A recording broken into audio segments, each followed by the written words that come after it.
যারা বিএনপিকে মুদ্রার এপিঠ ওপিঠ বলে তারা রাজনৈতিক ঐক্য বিনষ্ট করতে চায়, এমন মন্তব্য করেছেন দলের স্থায়ী কমিটির সদস্য নজরুল ইসলাম খান। তিনি জানান, মানবিক ও গণতান্ত্রিক বাংলাদেশ গড়ার জন্য কাজ করছে বিএনপি।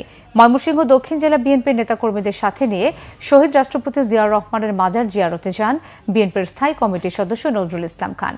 এ সময় তিনি বলেন, ফ্যাসিবাদী সরকার পালিয়েছে, এখন জনগণের প্রত্যক্ষ ভোটে গণতান্ত্রিক সরকার গঠন জরুরি।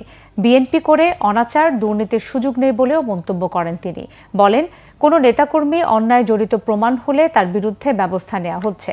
তারপরও যারা বিএনপিকে জড়িয়ে অপপ্রচার চালাচ্ছে, ঐক্য প্রক্রিয়া বাধাগ্রস্ত করতে চাইছে তারা।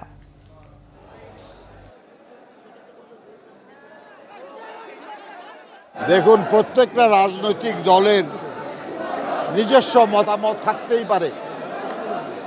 বাংলাদেশের সব রাজনৈতিক দল আমাদের সমর্থন করবে বা আমরা তাদের সবাইকে আপন ভাববো এমন কোনো মনে করার কারণ নাই।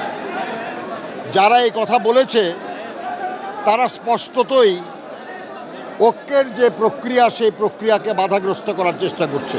কারা অবিরাম গণতন্ত্রের জন্য লড়াই করেছে, স্বৈরাচারের হাতে নিগৃহীত হয়েছে, কাদের হাজার হাজার মানুষ গুম হয়েছে, খুন হয়েছে, কাদের বিরুদ্ধে লক্ষ লক্ষ মামলা দেওয়া হয়েছে, এটা তো জনগণ জানে, জনগণ দেখেছে। কারা গণতন্ত্রের জন্য আপোষহীন, এটাও জনগণ জানে। কাজে অন্য কোনো রাজনৈতিক দল কোনো কথা বলবে আর সেটা জনগণ গ্রহণ করবে, আমরা এটা মনে করি না। বরঞ্চ এইসব কথা বলে তারা তাদের নিজেদের গ্রহণযোগ্যতাকে প্রশ্নের সম্মুখীন করছে।